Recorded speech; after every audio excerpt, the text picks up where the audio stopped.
I think a big mistake, and the biggest mistake that you might be making, is assuming that there is a good justification, you just don't know it yet. And no matter what God does, no matter what God says, he's always morally justified in everything. I think that's a really big mistake, because at that point, there's nothing God could ever do or ever say to make you think, yeah, that was wrong. God shouldn't have done that. He should have chosen X action.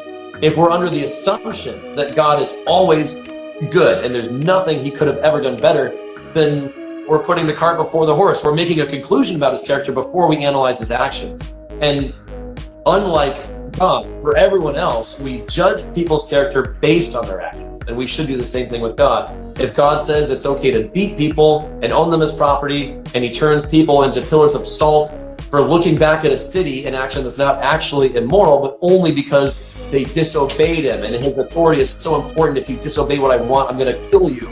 I think that's an evil God, and I don't want to live in heaven with this God. I think separation from that would be the best thing I could possibly imagine.